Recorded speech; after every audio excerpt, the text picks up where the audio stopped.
I know you are a furry streamer now or whatever, but I only watch your old videos, if any at all, because it. Sorry, it's really hard to get through this comic and it sounds insane. Since it's been such a departure from your old style. Maybe if you just kept it mainstream appeal, your views would jump back up. Go woke, go broke, as they say. Anyway, good luck, brother. Jesus fucking Christ. Alright, so I thought I'd do a follow-up on the previous video, because I'm not going to make a bunch of videos that are just spiraling about the death of the channel all the time. That's not where I'm going with this. But that video did get 400 comments, so I thought I'd do some follow-up, because it's like the most discussed thing in a very long time. That's like in the territory of the comments I expect on like a video essay. And I might be especially mean to this guy in specific because, frankly, he says go woke, go broke, like, out loud on purpose. So I don't really care if I lose him as a viewer. Let's start with that part. Saying go woke, go broke is deeply embarrassing just in general. Like, just because, like, thinking that, like, stuff is going woke and that has any correlation with it losing money is just such a weird, like, dark part of the internet. You're watching some weird shit that doesn't interface with reality, and you're just kind of a sad person.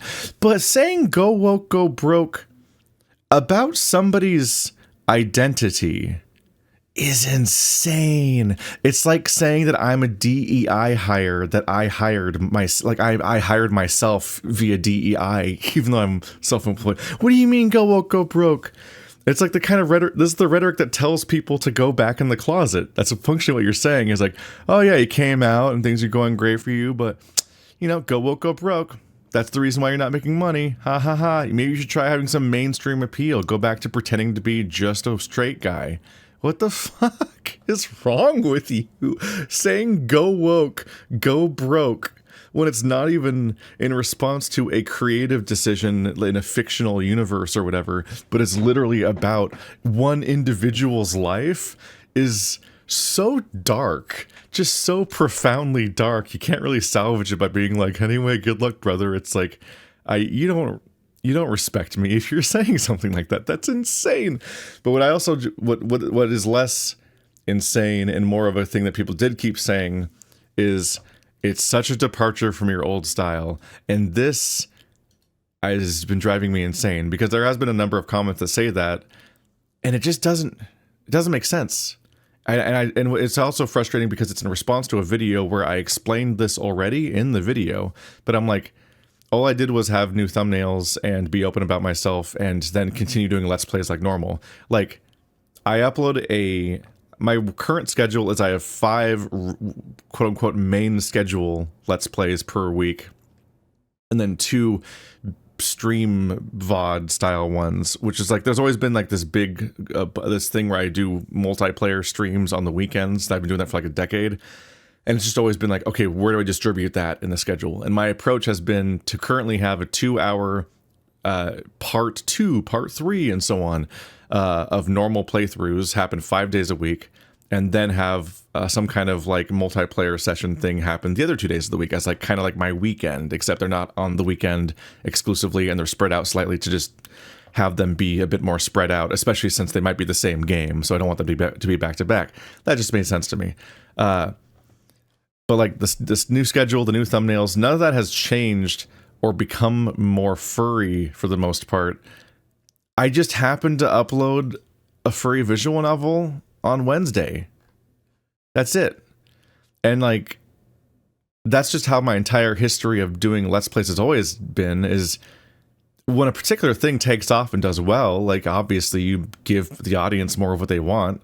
So like, I have a bunch of people that want to watch the furry visual novels, so frankly, people that don't like it are kind of lucky that it hasn't taken up more of the schedule. But no, it's just every Wednesday. Then there's 6 other days of the week where I don't upload a free visual novel. I feel like an insane person how much people are saying this. Like this, look at all those blueprints. That's afterwards though, that's in response. But like Yakuza 6, not furry. The Entropy Centre, not furry. Repo, not furry. Observation Duty, like Monster Hunter Wilds. I played it with 2 furries, technically. That just means we crack a couple jokes that are furry related. We're just playing Monster Hunter Wilds, just like how when I played Monster Hunter World and Monster Hunter Rise, uncontroversially. But is it furry now? Just because of like a thumbnail change or something? It's very strange to me. Baldur's Gate, not furry. Like, look, the Marvel Rivals, these aren't fucking furry games. I just upload a free visual novel as like I upload the next part of the current playthrough, like Undefeated here, every Wednesday, and then sometimes I'll do a Let's Try on like Friday or Saturday, and that's on top of the normal schedule, so that's a bonus video akin to like how I handle the podcast. But like there's a massive glut of content that is not furry. I'm 200 parts into Endwalker. Is that a furry game because I play as a Rothgar instead of a human? Is that the logic? Is that what the fuck are people talking about? What are you talking about? I feel like an insane person. And it's like, oh, what a format change. Oh, I can't believe you betrayed us by playing multiplayer Factorio. You furry streamer, you. You should go back to playing the stuff you used to play. Oh, dang, what did you used to play? Oh, damn, it was Factorio 9 years ago. Damn, I'm so different now. Everything's changed so I'm losing my mind. You can see why I'd be a little frustrated here. Like, and it's like, I get it on some level.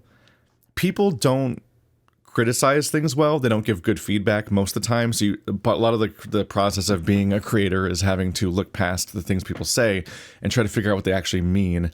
And sometimes there's a deeper piece of advice you can draw from that does mean more. And sometimes it's just stupid because, like, you know, people's consumption habits are just kind of stupid sometimes and are shallow and fickle and kind of frustrating to interface with on a more concrete level. Look at all this Factorio I did over the years. If anything, I have been the most consistent person in the world at making the exact same type of content for 14 years. Like, but like, I get it though. Every change is always a betrayal at all times. Like, the freaking you want to talk about how people react to like any change ever? Like, I made this video. Too much Stephanie? And nowadays people are like, oh, we miss Stephanie. Where'd Stephanie go? I had to make a channel update explaining why there was so much Stephanie content lately because people were getting mad about it. And how could you betray us having Stephanie as a co-host specifically, apparently? Like, because yes, solo content was most common at the time, but like I also had years and years of Andrew as a co-host and years of Bird as a co-host. But like, yeah. It was controversial at the time that Stephanie was in videos. It's like, is that a betrayal? I guess that she's along for Phoenix Wright and she's along for other stuff. I don't know. Nowadays, Stephanie's like a beloved part of the channel, or has been until she's been more absent recently because she's been busy. And like, I'm currently trying to plan a move, and that means I won't be living in the same house as Stephanie anymore. So I actually did this like farewell thing for Stephanie, where I made a whole book featuring the sheer amount of fan art that she's been given over the years because she's very offline, and I wanted to have it as a physical thing that I could give her along with like photos of like the conventions we've been to and so on. And like Perp, our friend of the channel that did the 2 animations that are on the channel and also is in some of our videos, drew all this for Stephanie. It's like she was in what was this game called? I actually don't remember. Wantom and Spiritfarer, Goose Game, Katamari, Ad Astra, Echo, Phoenix Wright, Paradise Killer. Like, look at this. This is great. But like, all of this also doesn't represent a format change.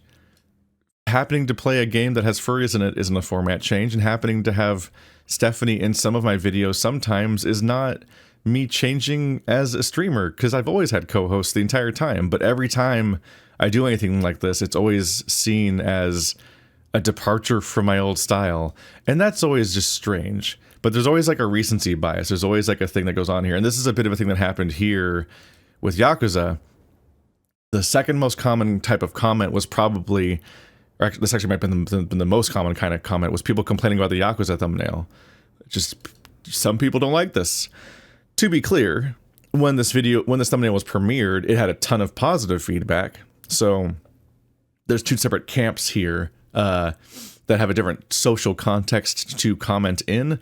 One is the thumbnail actually coming out and people engaging with it and being like, yeah, I love it. Oh, the art's so good. And then other people engaging with the video about the downfall of the channel and then just like trying to narrativize it and trying to explain it. But they don't have the years-long investment with the channel that I do, obviously, and I don't expect anyone to. So they just point at the most immediately obvious thing and complain about that. And maybe people just don't like this thumbnail. That's fine. But it's not... I can't stress enough that it's off topic. The video was about the last 4 years of the channel being in a continuous downward trend. And the new thumbnails did not make the channel worse, and in particular just haven't been statistically significant, because this style of thumbnail was this thumbnail right here that everyone's complaining about as if it's somehow related to the statistical trend of the channel and the downfall, was the premiere of this style of thumbnail. It just happened. So when that video came out, this thumbnail was a week old. That's not 4 years. In fact, once again, you scroll through the channel, the history.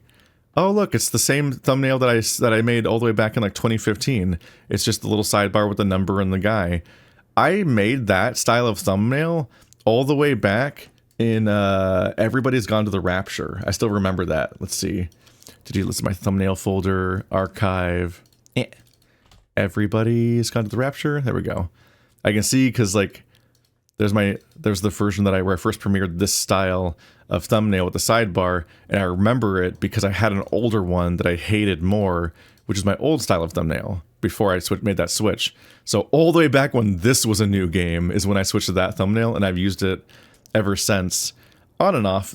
In the last like couple of years, I've experimented with a few different formats a little bit. Like Final Fantasy XIV, I tried to make some more space for some different things. Baldur's Gate, I was like, well, we have this character here. With this drawing, it just didn't fit well with that particular little bar, so I just kind of like did away with the bar and like slightly changed the shape of it. But like the overall style is still very similar. We still have Marrow in the corner with a number here. And on that topic, I kind of refuse to think that this is a downgrade. Like, look at these guys. Look at these guys. Way back in the day, there was the era where I had this version of Keith, and then there was the one where I had a later version of Keith. But for those entire eras, I uploaded thumbnails with just one picture in every single avatar, regardless of context, for like 5 years. And it's like the new guy, which I'm kind of retiring to some extent right now. Look at how many different reactions and poses and like genre indicators. Like a lot of people loved these because it was like, oh shit, this one means that it's a puzzle game, and this one means that it's Resident Evil, and this is an RPG one, and so on. It's like they had context for what was going on while also being a recognizable character and stuff like that. It's like having a bunch of different expressions and reactions was just more variety and more good art. Like it feels like people just specifically hate not seeing a human, essentially. And it's not necessarily even in any kind of consensus, but just a handful of people that are either just kind of hate seeing a cartoon hyena instead of a human, and they're just going to ignore how obviously better this art is as both in variety and fidelity, compared to a $30 commission that an artist made a decade ago that they've artistically moved on from in style. Like, this stuff is so much better. I really struggle with the idea that people genuinely prefer looking at one little cartoon guy in the corner that never reacts to anything and never has any changes whatsoever. Like, this is just me upgrading the channel back when I did this a few years ago. And then there's other people that are just gonna like point at anything, and they're maybe even a little well-meaning, and they just like, I'm sad this bad thing's happening. I'll just point at anything that I think might cause it. And I get that on some level, but the explanations that come from that are also not extremely helpful a lot of the time. But as far as the specifics of the thumbnail, I do acknowledge that this isn't necessarily the best way of conveying what Yakuza is ever. It is a little weird that I got so many comments that were saying that they can't tell that it's not a furry visual novel. One, because it says Yakuza 6 in big text in the corner. Like, look, it's really clear. It's so clear I can zoom out all the way here and you can still read it. It's so readable. It's a perfectly good logo placement. It's clearly Yakuza because it says Yakuza on it, which is pretty much how you tell what anything is in general. And people know what Yakuza 6 is. But also, like, here's the thing that really gets in my brain here is that, like, 100% of the comments that say that they can't tell this isn't a furry visual novel are contradicting themselves by making the comment, because they're identifying it successfully as Yakuza and not a furry visual novel, in that they made the comment. Like, everyone who genuinely is confused by this thumbnail, if they exist, did not leave that comment because they still think it's a furry visual novel. If they think that if they take issue with it for some reason and then claim that they can't tell it's a furry visual novel and they can't tell it's Yakuza 6, they're misdirecting in some way. Like, and I don't know if they know they're doing that, but like, you know it's Yakuza 6 because that's how you left the comment. That's the only way you can say the thing in the first place. You can't say that can't tell it's if that's Yakuza 6, because that inherently reveals you know it's Yakuza 6 because you're identifying it in the comment. You know what I mean? Like, it's just, I really looped on that, and I kept reading that comment over the course of my trip, and I'm like, I gotta close YouTube Studio and stop reading these 400 comments, because I've read the same somewhat insane comment over and over again. But like, overall, I will say this is completely in the style of how I would do the thumbnails, because it is based on one of the thumbnails I did make for Yakuza 6 right here, because I was doing the unique thumbnail for every episode thing, which other people have complained about because of the inconsistency in the thumbnails, because it's like, if you change it every thumbnail, how will I always know it's the same game? Whereas other people are like, yay, new thumbnail every episode. Now I can tell if the video is new or not, because I don't recognize the thumbnail and it's not the same one over and over again, because otherwise you have to memorize the number and or look at the progress bar. So everything I do, no matter what, people say both versions are right and wrong. So a lot of people love the new art, and then a bunch of people say that they hate the new art, and it's, what do you do with that? And as far as like, how do you convey what Yakuza is as a franchise, every thumbnail is pretty much just a guy standing there. This was my approach from that I did the Patreon releases for these videos, and I was making the thumbnails as I went originally, before I then ended up replacing it with a new system. It's mostly just a guy, and it's like, I still was going to be doing like the most evocative visual I could go for a lot of time, like this gimp mask guy, this strange baby, and so on. There's a lot, because that's just how it goes. And overall, it's like, I don't know, was it that much better to just... Is this always a better thumbnail? It's just a guy standing there, and it's this guy in every thumbnail and that guy in every thumbnail. But yes, there are games where it's more or less up to debate which ones will be good or which ones will be bad and so on. Overall, I'm pretty happy with this one because it's very well done art. It's very clear. There's facial expressions. The big thing about YouTube thumbnails is trying to get big, clear faces and clear branding and making that all as good as possible. A lot of the Let's Play channels that have done better than me have had custom cartoon thumbnails on most of their videos for a very, very long time. And I was just iffy on whether or not it was a reasonable expense to go for, but I'm pretty happy with how things have played out. But yes, the challenges are different every episode on how to do these things. Like here we have blueprints, and it's like, you guys have been seeing this guy, but the actual finished thumbnail I'm uploading right now is this guy. I had to go on my trip before it was finished, but it's like, it's just Marrow and then logo. This was actually an example people were saying was better than Yakuza, which is a little funny, because it does have a blueprint vibe to it, and then big text saying blueprints, but it doesn't really necessarily convey what the game is like necessarily, and that was a struggle trying to figure out how to convey that exactly. The best we have to go on is blueprint vibes and a magnifying glass looking at this, because like every game proposes its own challenges, and this is an example of that. This is what the game looks like. So it's like, if you're looking for faces to show in a thumbnail, it's a bit of a struggle when it's a first-person puzzle game where you, like, look at menus and walk around empty rooms, and you're like, what do you use for the thumbnail? Shit, fuck. And so my solution for a lot of these will be to have Marrow inhabit the gameplay mechanics in some way, or be interacting with the thing in a way of trying to communicate what the game is. And yeah, it'll be a different challenge every time, and we'll have different results every time, and it'll be always up for debate how good of a job I did and how good of a job the idea I passed the artist was, and so on. But that's the challenge that's involved overall, and I'm happy to keep doing it. A lot of people pointed out the new thumbnails as being bad but I just think that that's just the fact that I did any change ever. And every time I've made any change, people have complained. When I switched to this thumbnail, people complained because they liked the old thumbnails, and I should not switch to the new thumbnail with the sidebar because it's bad. There's also just people who complained that I had a cartoon character back then in the sidebar, as opposed to nothing. But without a cartoon character, you just have the game's logo and game's branding and no indication of whose video it is, and that's bad.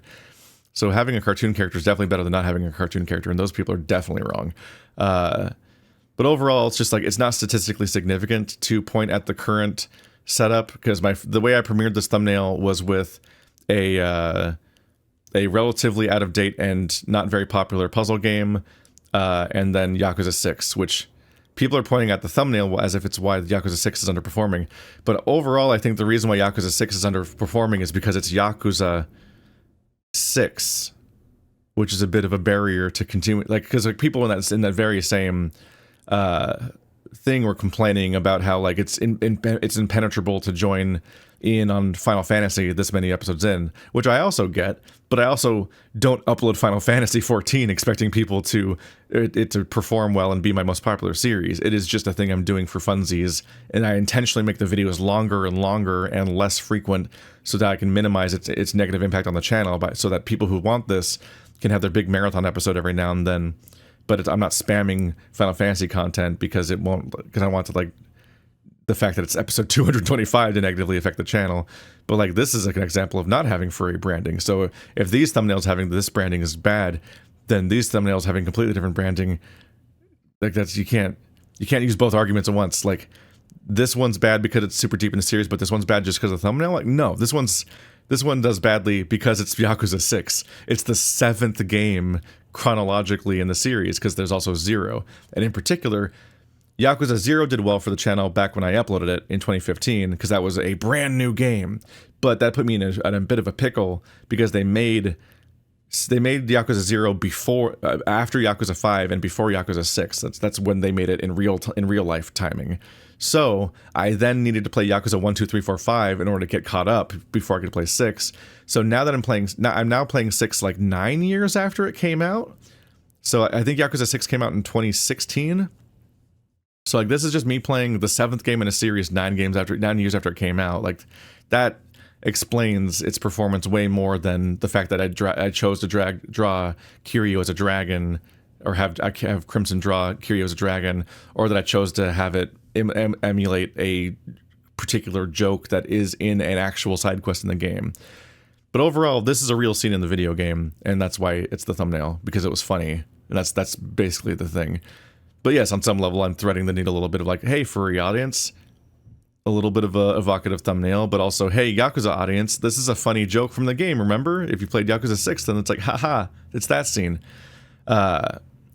Entropy Centre is much more interesting to discuss, because this is actually a thing where this is more emblematic of my goals here as a thumbnail designer, when I'm trying to come up with like what to send to the artist and what the ideas I want to implement. This is me facing the challenge of communicating what a video game is in the thumbnail while having a colorful character that's also branding and so on. Because the point is to have Marrow in every thumbnail, because then you can recognize me in the thumbnail and be like, oh, it's that guy. Like, at this point, people saying that they don't... Sometimes people keep saying that they don't recognize my content because of the Marrow in the thumbnail, and I'm like, at this point, it's been 3 years. Like, you gotta...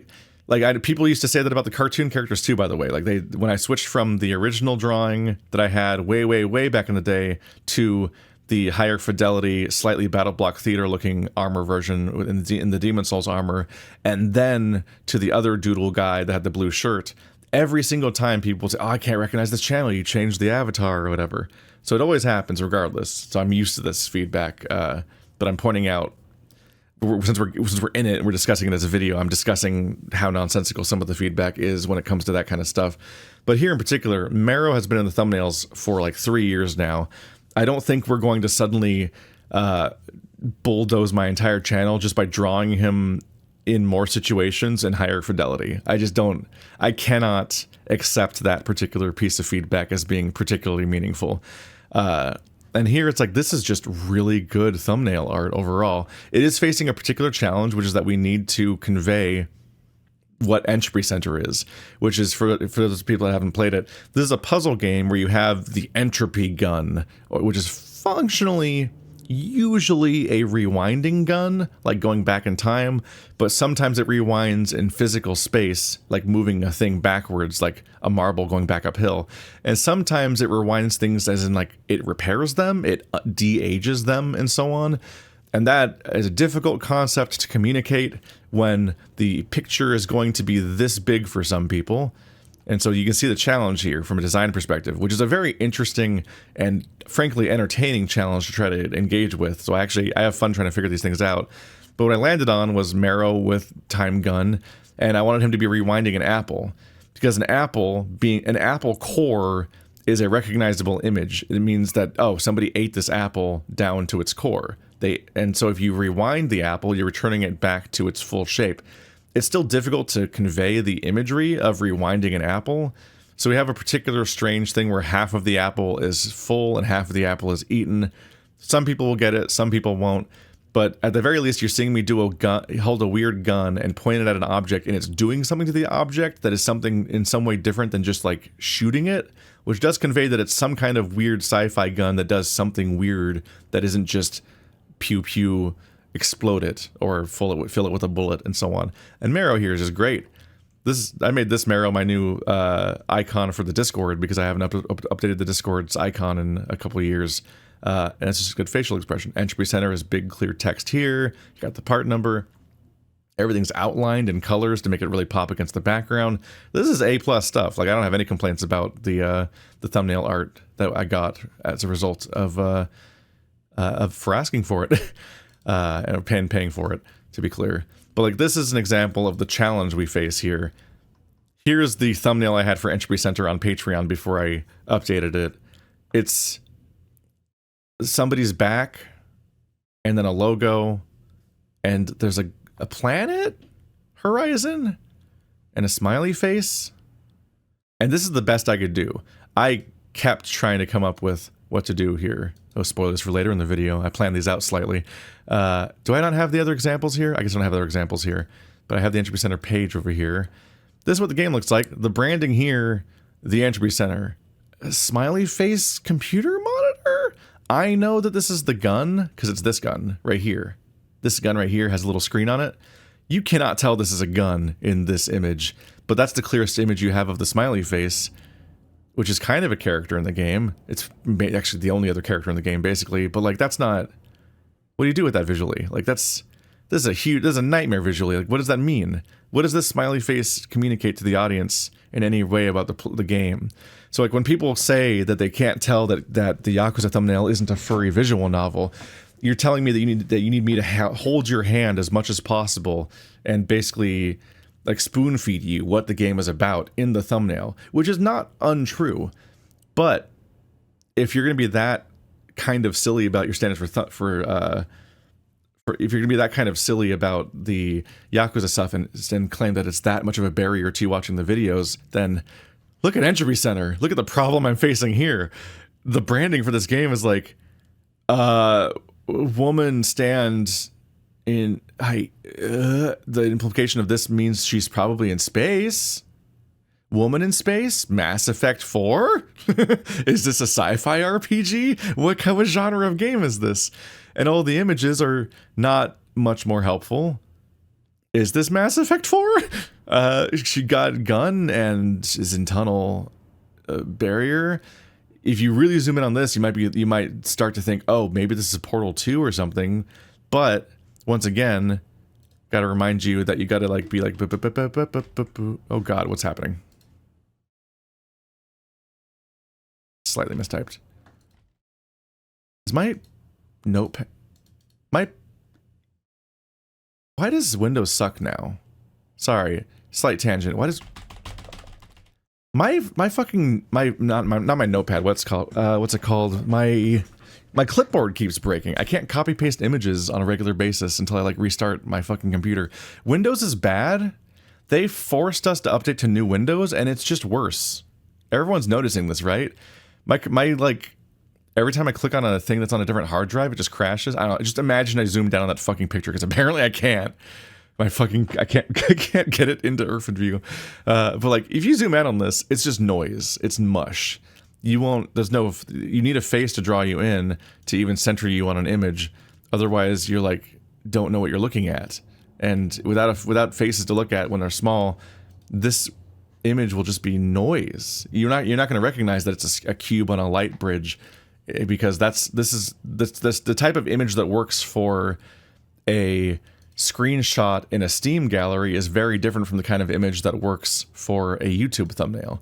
So that's an inherent challenge that I have, because a lot of these games don't have a problem with this, but it means that if you never encounter characters in the game and there aren't really cutscenes, then all you really have to go on is the game's branding, and that might work for the Steam. That might be fine for the Steam banner, but this would be a bad YouTube thumbnail. And frankly, God, I've lost track of the thumbnails. There's too many. I have too many things open, and this is a bad YouTube thumbnail if we're being honest. But it's just what I landed on because it's the best I could do with the materials available to me. So I was psyched to get this. This is a great YouTube thumbnail by comparison. And that's my final verdict on that. Honestly, like I don't think it's really that up for debate. I think there's it's clearly better than the alternative, and we're just kind of picking things to complain about at some point via the recency bias, and just like looking at like, this thing changed, that's bad, and not really squaring the fact that the video is about a 4-year trend, and the thing you're pointing at as a complaint just started last week, and you just kind of feel weird about changes as a person, which is fine, but not especially useful feedback. And we can see a version of this with my Portal series. I'll admit I probably could have done a better job with this way back when I made this, whenever, but like Portal, I was just like, fuck, thumbnail, this logo, I guess. Then like Portal 2, you can see I have Gladys and Wheatley. This is like the best I could do, more or less, in the old style. Portal 2 Community, this is a real nightmare right here, where I'm just like, there's like no imagery I can use for the Portal multiplayer, the Portal custom maps stuff, without having the ability to make art and so on.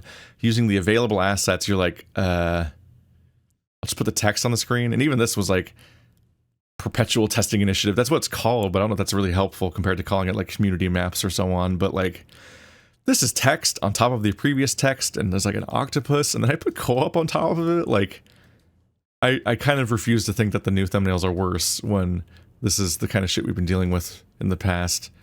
Like, okay, I'll put Atlas and Peabody on here because those are the only characters, and that's like one of the only images I can use, so I guess that's the thumbnail for the co-op series for Portal 2.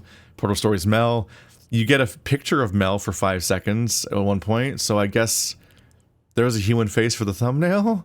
And then by the time you get Portal Reloaded, this one, I worked my ass off on this one trying to convey this one, because there's no characters in Portal Reloaded, so you're like, what do I show?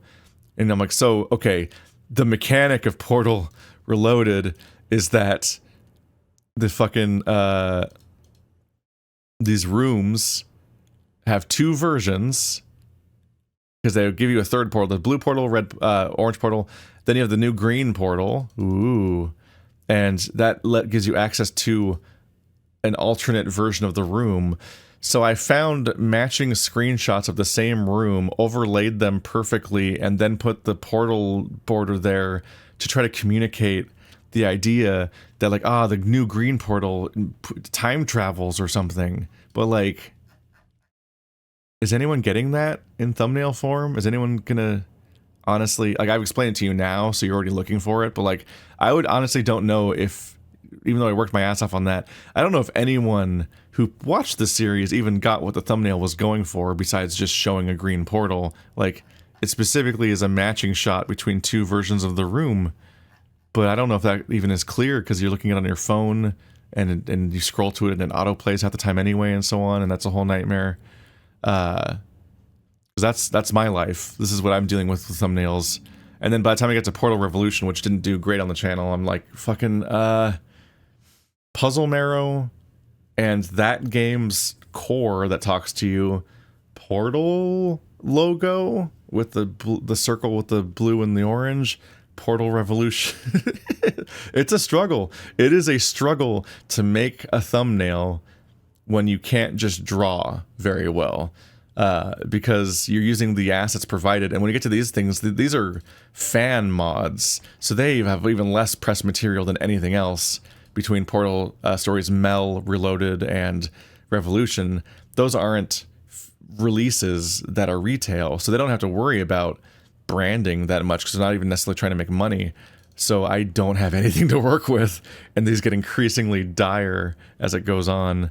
And so the results are very variable. There's some thumbnails I very much like this is a beautiful thumbnail. This art available for Pathologic 2 was fantastic. It's all over the place. But that's the constant struggle that I'm dealing with. That's the fight that I'm always going through. And we'll have a variety of different thumbnails coming forward, but that's the mission statement, just to communicate this and try to get, let people see where I'm coming from and why this stuff exists the way it does. Because I don't deny that there might be some people that don't like these things, but also, as I've pointed out, I get that feedback every time anything happens on the channel. And not only is it not really a format change for my content, even when people act like it is, because I'm still just making the same videos, it's how the audience reacts every single time. It's kind of like how, like, when a website changes its layout, everyone complains. And sometimes it's valid, because sometimes, at least in a website's case, the design of the website is what you're using to navigate the website, and features frequently disappear and so on and so forth. Like, every time YouTube makes a new layout, especially on the creator side where I am, we just lose features. It's so frustrating, but that's not what these things represent. These are just any distinct change of any kind visually. And yeah, people complain about Stephanie. People complain about me modding character into the game for funsies, really, really loudly sometimes, even though it's only happened a couple times for fun. That's like a betrayal on some level. A slightly reformatted thumbnail is a betrayal, and I mean slightly, because just a different character in the sidebar when it was the same exact format I used for 10 years, that was already a betrayal. So it's just a little hard to take it seriously that when I get new art for each one now, that's evil and so on. And in some of these cases, it's just like, all right, here's Pacific Drive version 1, and then here's the version that was contributed by Crimson. And she's like, this is nice. It's a nice little compiled scene. It's all clean and together. It like uses the entire frame. I like that these aren't cluttered. They're not cluttered, which has been, it varies from thumbnail to thumbnail, but like the sidebar really clutters things up by adding another element on top of everything else. And it gives you less space for the framing of the scene that you're doing. It gives you a whole extra character in some cases. Like there's me in the side in the thumbnail as opposed to just me in the sidebar as opposed to just me in like the general art. And it's also worth noting that, like, historically speaking, all of the thumbnails that Crimson makes have been very good for the channel. Mouthwashing did very well. Pacific Drive isn't out yet. Blueprints is currently doing very well, which is kind of a direct counterpoint to any of the previous criticisms. Like, oh, well, there's a Crimson thumbnail right there, and it wasn't made in response to the feedback. It's just another thumbnail in that art style, and it's doing well. And also Mouthwashing, or did I say that for the first time? Fear and Hunger. The Fear and Hunger thumbnails were by Crimson. And they've all done good. Let's look at these stats right here. Sorry for the weird interface, but this particular interface is only available in the mobile studio app. It's not on our PC version, which is very annoying. It's been an interesting having this video come out, the Let's Play channel dying 1-1.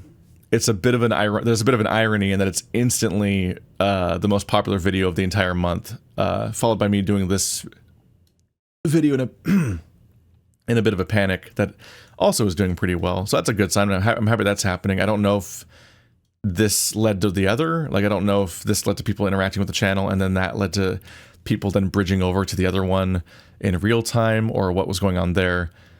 But it's noteworthy that like the general vibe here is furry repo, furry blueprints that I just uploaded, furry animated furry video, blueprints, let's play channel dying. There's a theme here. Like, just generally speaking, the other stuff I upload just does not rank and does not perform well. So when people say not to do furry stuff, I'm like, one, it has a minimal presence on the channel, but two, it outperforms everything else by such a margin that it would be very silly to stop, generally speaking.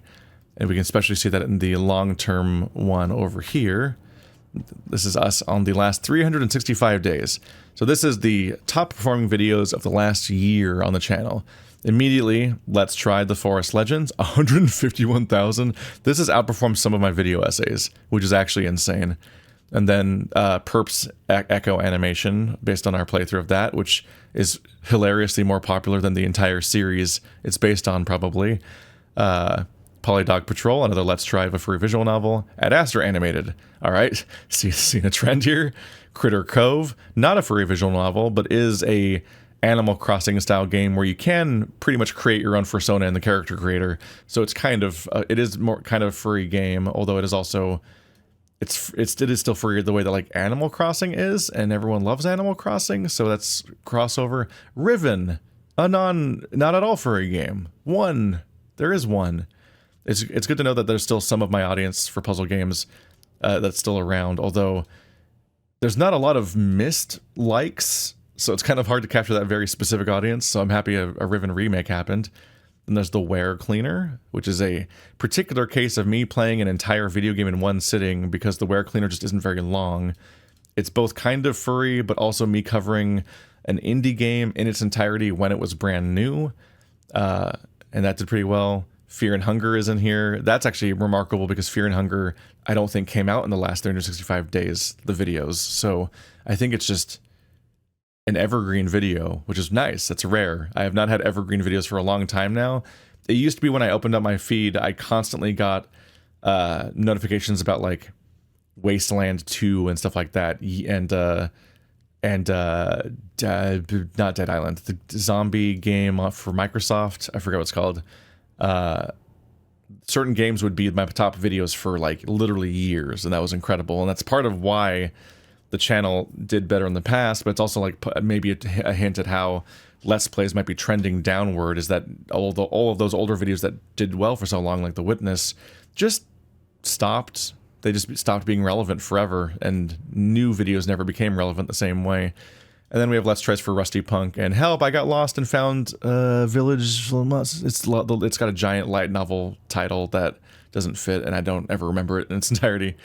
Here's a funny joke a bit. If you've ever heard me on certain platforms, sometimes maybe in some videos, but in particular just it gets around with some of my friends, I refer to the pit meta, and this is why. Top video in recent memory, muscular man, raised arm, armpit. Second, as the third one down here, muscular man, raised arm, armpit. And then down here, we have both Rusty Punk and Help, both our muscular guy, armpit. It's just, that's what I call it the pit meta. It's just like, that is, you want to talk about how thumbnails can take off. Like, this is more effective than anything I've ever uploaded otherwise. That's like, here's marrow in the sidebar and accurate game branding or whatever. It's like, this is what works, apparently. And you can see me go for it a little bit here in the previous thing. Yep. I was like, all right, well, let's get the guy with the arm up. The moment I saw it available for Void Dreaming, I'm like, I know what to do. And there it is again. So 2 of the top videos this month also are just a guy with his arm up. It's extremely funny how reliable it is. I'm like, all right, there we go. But this does lead to a bit of a struggle, which is that algorithmically, I can acknowledge that annoyingly, I might be in a bit of a trap where when we talk about the insane claim that I've changed format and people are annoyed that I don't do Let's Plays anymore or whatever, which is I've proven wrong, and it's just obviously wrong, but I partly get why it might happen, because the algorithm is annoying, and if you are a somewhat less engaged person with my channel, then you might be one of the people that the algorithm has categorized so that it doesn't show you all of my content. And then it might only occasionally show you my content when something gets really popular, like these animations or these Let's Tries. And that is frustrating because there's not really a solution for that. It's just a matter of whether or not the algorithm is smart or stupid. And I can't change how it thinks. But like, I think this is part of why the video about the channel dying did so well and also brought out so many people out the woodwork that in some cases gave really strange feedback that's very hard to work with, is that those might be the kind of category of person who has already kind of fell out of touch with the channel a bit, and now they might only be getting served the most popular content. So it just doesn't matter that I upload just dozens of hours of exactly the kind of content they actually want to watch all the time. If they're only being served this one furry video, and for all I know, this Forest Legends video might just be relentlessly in their suggestions all the time or something, and then they just associate my entire identity with that. I can't stop them, and I can't stop the algorithm from presenting me that way, which is frustrating. But if the algorithm is wrong, I can't fix it. And if people are frankly just inaccurate about their perceptions of things, I also can't necessarily fix that either, which is frustrating. And it's like, I'm not even going to call people like stupid or anything or lazy. It's like, we all, at the end of the day, like, I am viewing this from the perspective of the guy who runs the YouTube channel and is trying to figure out how to get people to click, and everyone else is running the YouTube, is just browsing YouTube casually whenever they feel like it, be it several times a day or once a month, and they engage on whatever level they feel like. And so if they have misconceptions about people's channels, then that's like kind of whatever. Like, that just doesn't really matter to them. And just to be clear, because I've diverged all over the place, because these are meandering, mostly unscripted things, because otherwise I would never have time for them. There was an outpouring of supportive comments, and also an outpouring of Patreon support, which was unexpected and very much appreciated. Every bit of support does help the channel and help keep things going, and it helps me weather stuff like this, where I'm trying to figure out how to make the channel work. Like, any amount of support obviously helps, but I'm also not like begging for people to fix this for me on any level. Like, I understand the instinct to try to leave helpful comments, even if, like, frankly, nobody knows what they're talking about, because nobody on the planet, a lot of people know how to upload a video to YouTube, but almost nobody knows how to run a YouTube channel, and almost nobody knows what it's like to be in the situation where you are running a YouTube channel for like a decade as a living and trying to course correct and navigate that. I personally know like 3 people that do that. 2 of them are also having kind of a crisis about their place in life and their identity and how things are going to work on their platform.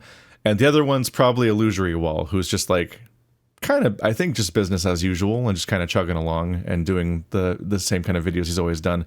He has a very reliable format, and he has a endless curiosity for the specific thing that he's doing. And frankly, it's very impressive that 14 years later, people still have an endless curiosity too for discussing minutia and mysteries surrounding the original Dark Souls that came out in 2011. That is incredible that he's still going on that. And he had a bit of his own thing a little bit, where he made some videos about Lethal Company, because he was playing it with us, and he was just really curious about how the bridge worked. And people got so mad that he covered Lethal Company like he was a sellout. I'm like, he's just the guy. He's just the curious little guy, and he wondered how the thing works, so he made a video about it. Everyone deals with that on some level, but yeah, I think his channel's doing fine. But a lot of people are having this question of like, how do you survive in the modern ecosystem?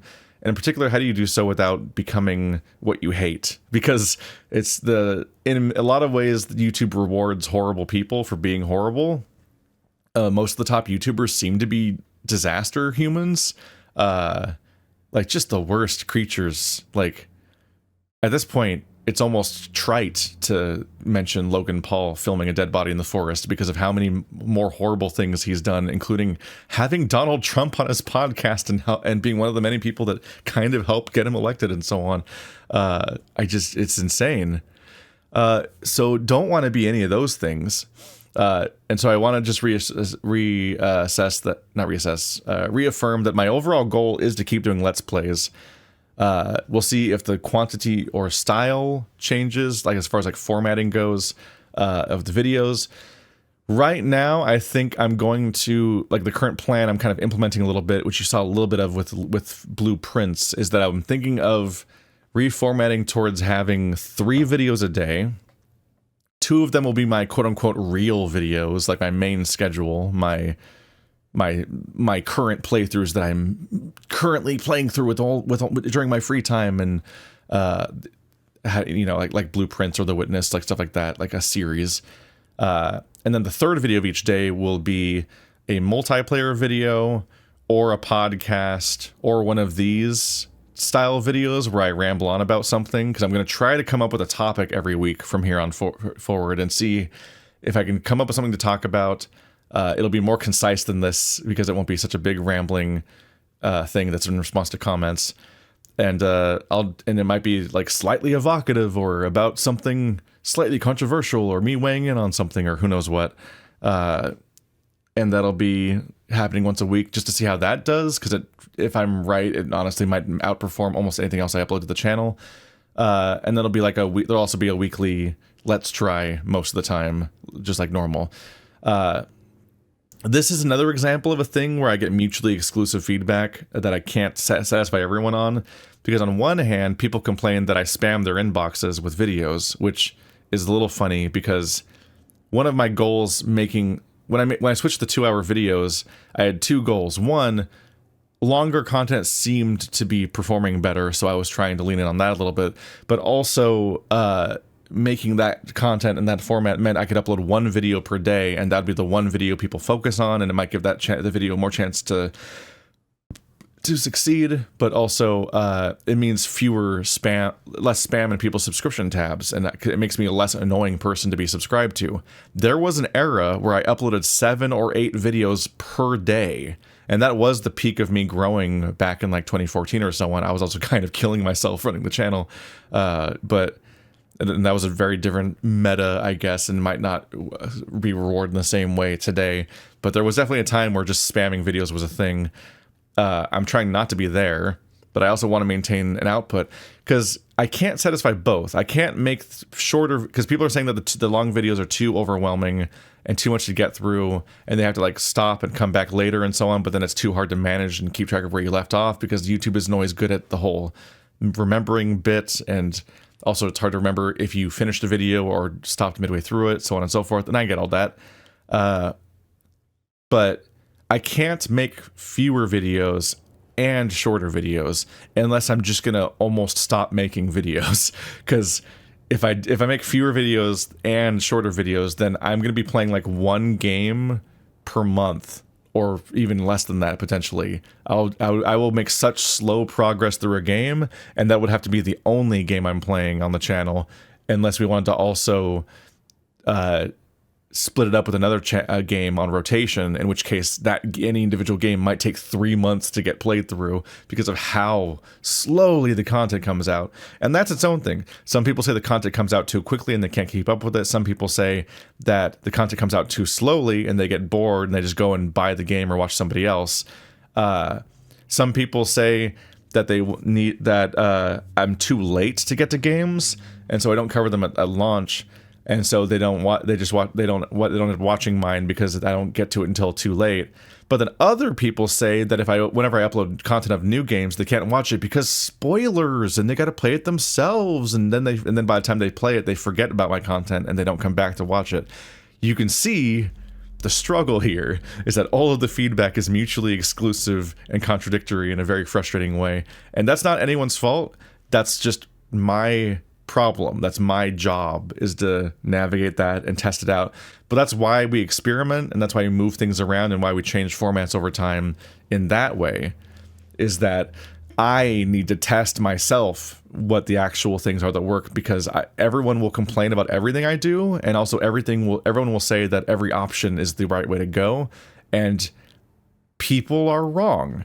they're both wrong about whether or not their opinions are representative of the rest of the audience, and they're also sometimes wrong about their own behaviors, because people will say one thing because it sounds good and it kind of makes them seem like a more well-rounded and like observant and like thoughtful person or whatever. Like, you know what I mean? Like, people talk about themselves in a way that is like more of like what they aspire to be than what their actual habits might be.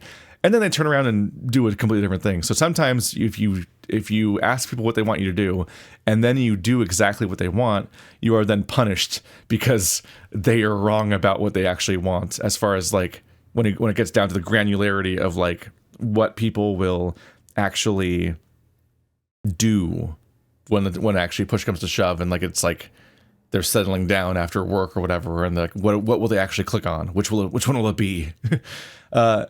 I think sometimes about this TED Talk that happened a while back. One of the first TED Talks I ever saw actually was about like they're talking about coffee and spaghetti sauce and stuff like that. And it was just this idea about like customers and choice and so on, and how this guy claimed that whenever you ask people what kind of coffee they like, that they would frequently say that they like a rich, dark blend, because those words sound good and it makes you sound sophisticated and cool, like the way that people talk about like whiskey and stuff like that, or how everyone has the exact same verbal opinion about how to cook a steak, but then obviously don't all actually agree on that, like in practice. But everyone says the same thing about how to make a steak, because like that's the opinion that makes you sound like you really care about, have the right opinion about steak. But then after everyone says that they like a rich dark blend, they then go and buy a fruity, not fruity, a sugary, milky coffee. And in that video's case, it was a big thing about learning the difference between audience, your customer claims of what they want versus learning to figure out what they want on your own and having to innovate independently of that. In some of these cases, it takes the form of like that. He talked about how they had like 2 styles of spaghetti sauce or whatever, and like it was like, and there's like, is this one more popular or that one more popular? And like the real winner was the person who figured out a completely different style of sauce, and that was actually what people wanted, but they didn't know they wanted it because it wasn't even an option, and so on. Like that's a lot of the process, is trying to take stabs in the dark and move things around. So that's my struggle with thumbnails, my struggle with formatting, my struggle of what games to play. I'm happy that Blueprints is off to a really good start. It's a game that I'm immediately really interested in, and also a game that the audience seems really interested in. And unfortunately, you can never tell that that's going to be the case until you're already in the thick of it and you've already committed to the playthrough and everything. And so like it's a dice roll, and this is like a once in a year style game that it's probably going to be a cool moment for the channel for all of us, and I'm happy that that's happening. And I hope it happens more often. And it's very difficult to know, as a person who plays games blind, whether a game will be that game or not, for a number of reasons, including not knowing if the game's good until I've already played it, because obviously that, which is self-contradictory, like being able to research that is contradictory to the idea of me being able to play games blind, obviously. But also, even when I do really like certain games and I am having a great time and I'm really curious about them and have like an essay's worth of stuff to talk about with them, I still struggle to get people to watch them sometimes. So it's still a dice roll whether or not the audience will show up for the thing or not, even when it seems like exactly the thing that they would show up for. So I'm happy we're having a moment like that. As far as changes to the channel and so on goes, yeah, we're probably going to switch to 3 videos a day. It's going to take me time to like re-render everything and reformat it all for the new format. So you might see weird, inconsistent video output for the next like week or 2, maybe, if I don't immediately get on top of it, where you might see a 2-hour video here. You might see a video with, you might see 1 video one day and 3 videos the next day or something, until it like gets figured out, because it just takes literally days to re-render the amount of footage that I need to re-render to make the format change for video duration and so on.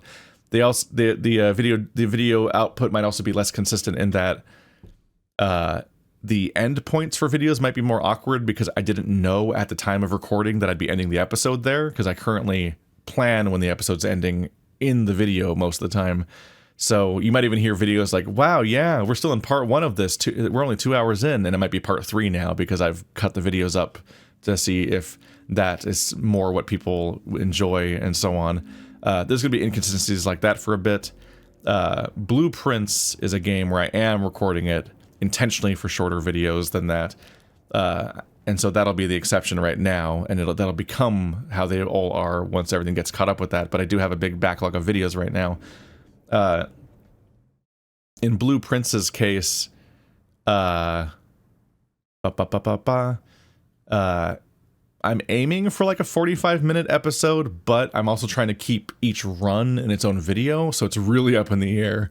So if you see a shorter video and then a much longer video back to back, it's because I'm trying to not end an episode in the middle of a run, and that is that is its own constraint. Like, I'm looking when Pacific Drive comes out, that's also about runs, and they're very long, so I don't know how that's gonna go. That might still have long videos just because I recorded it in that context, and trying to change that now would be a huge headache, potentially. I'm also currently recording Yakuza Like a Dragon for Patreon, and individual episodes of that are like 4 hours long, and given that Yakuza doesn't do that well on the channel anyway, and that game is so fucking long, when that eventually comes out, I might just leave it as being mega videos anyway. I might release it like once a week as a super video, and it'd be like a kind of a little special event for people that like that series, but otherwise not interfere with the rest of the channel on some level or something. It's all over the place. As far as Patreon supporters go, I think I am going to reduce, I don't know what the right word thing to say right now is, I'm gonna like somewhat compromise the early access tier, I think, because I do need to have a hybrid model here. I do need to be able to cover a game like Blueprints that seems perfect for the channel and so on right at launch, and have moments like this.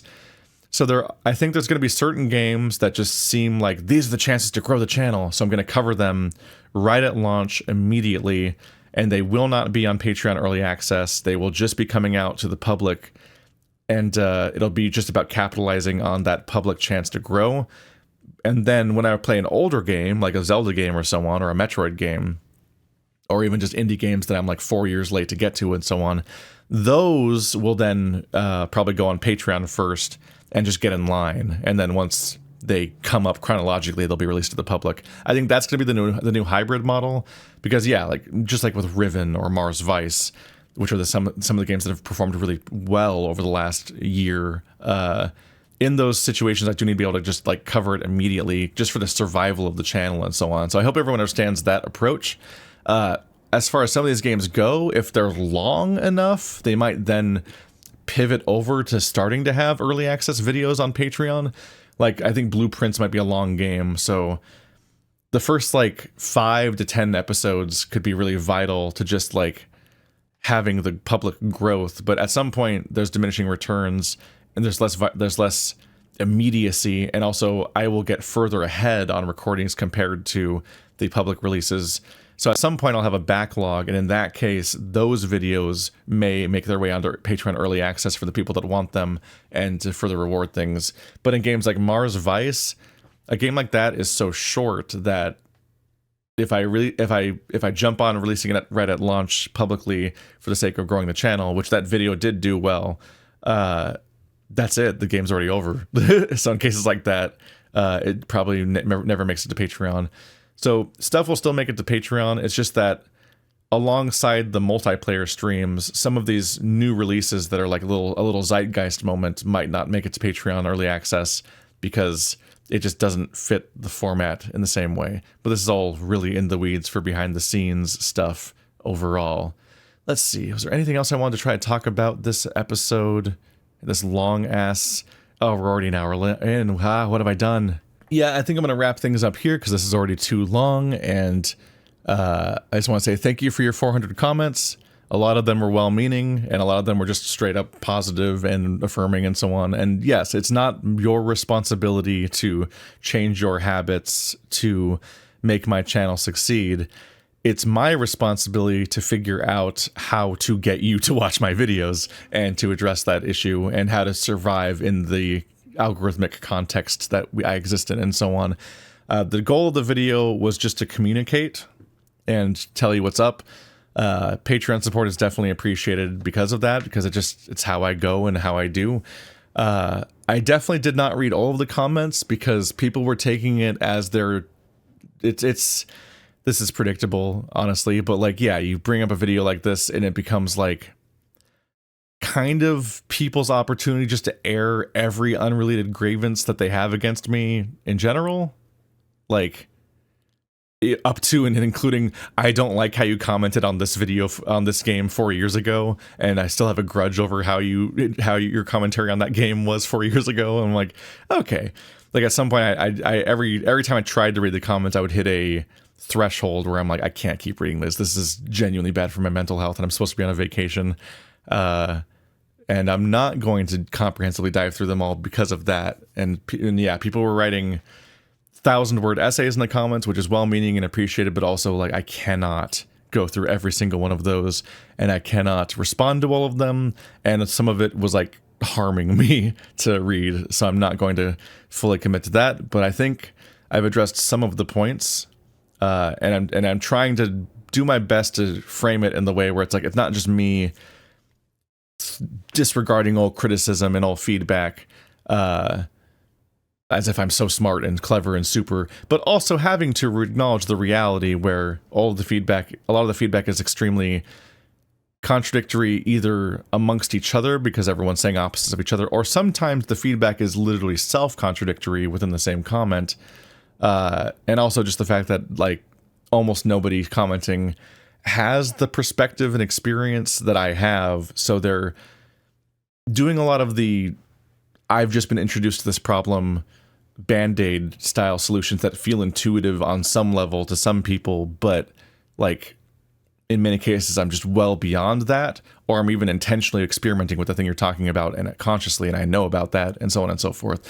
It's a huge mess. It's complicated. It's stressful. And I'm just going to keep juggling. I'm going to keep working on this stuff. I'm going to find ways to poke at different experiments without massively increasing my workload so I don't lose my mind, while also still working on the video essay channel, which is my thing that I'm hoping to grow.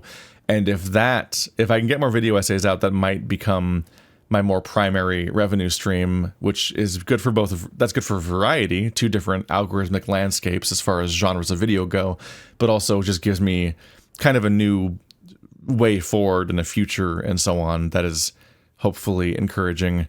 As far as people talking about me massively editing my videos in a different way, like really editing them down, some portion of the audience would be pissed off about that because it'd be a format change away from just having more honest Let's Plays that are straightforward. But two, it's kind of just not in the cards. I can't afford an editor, and I don't want to like bring in an intern or some kind of like unpaid person that I take advantage of or anything like that. And it's a huge amount of work. Like there's a lot of content, and I have to be there to record it the first time, and then I have to still render it. So having to also rewatch everything I ever do, and then make creative choices about how to edit it down and what isn't necessary for the structure and the pacing and so on, that is a huge investment. Companies like Rooster Teeth's Lethal Company, Rooster Teeth's Let's Play department and so on back in the day, they had a staff. They had a room full of people that would work on editing all of their videos all the time, and they would, like, in many cases, like doing those like edits where it's like, here are these multiplayer perspectives and you're doing the multicam cut of that, but you're also editing for pacing and so on. That was someone's job for the day. So this would quickly turn every 2-hour video, for example, into an 8-hour shift of just me doing that. I will never be able to make anything creative ever again in that environment because I'd be so stuck doing that one job all the time. And I don't have reason to necessarily believe that even that would massively change the outcome of my content. And so that's the struggle there too, is like it could be a massive amount of work that derails my personal goals and my creative goals, and then would then still not accomplish the goal. It's a bit of a struggle because it is a thing where, like, this is an example where more successful channels just straight up have more resources than other people do, because a lot of channels have editors. Like Moist Critical, he has an editor. Pyrocynical has multiple editors, I believe. I've spoken to at least one of them. When Quentin Reviews makes one of those fucking 12-hour nightmare videos about a Disney Channel show or whatever, he has an entire team of editors, each of which takes on a different chapter of the video, and they all work in parallel. That's so many people working on these things. And yeah, maybe I could reasonably incorporate an editor or two into the process of making video essays, but the sheer volume of Let's Play content that I make and the low turnout for the videos, that's not, no. I need to be getting like 100,000 or 200,000 views per video, I think, if I wanted to reasonably employ people at looking through each video and implementing changes about how to like edit and paste them and so on. That is just not compatible with the realities of the channel and not compatible with where I want to prioritize as far as like trying to fix things and progress things. So I think the format of the videos is going to remain as it is, which is me just recording as I go. And then sometimes when something goes really wrong, I, in the moment, do a little cut in the video, and that reminds me that to go back later and be like, take a look at this part again and see if it should be formatted differently. Like I make a conscious choice to edit down some parts that I find are egregious for one reason or another. Me making a huge mistake and going really off and really like being off topic or on a super big dead end for a very long time maybe, or me knowing that I'm stuck on this boss literally for like hours and hours and having to edit that into something manageable. There are pockets of that, but if that was every single video, I wouldn't be able to function, and I'd honestly be worse off even than I am now. So that's the situation there. That's the gist of the ideas. I'll see you guys next episode.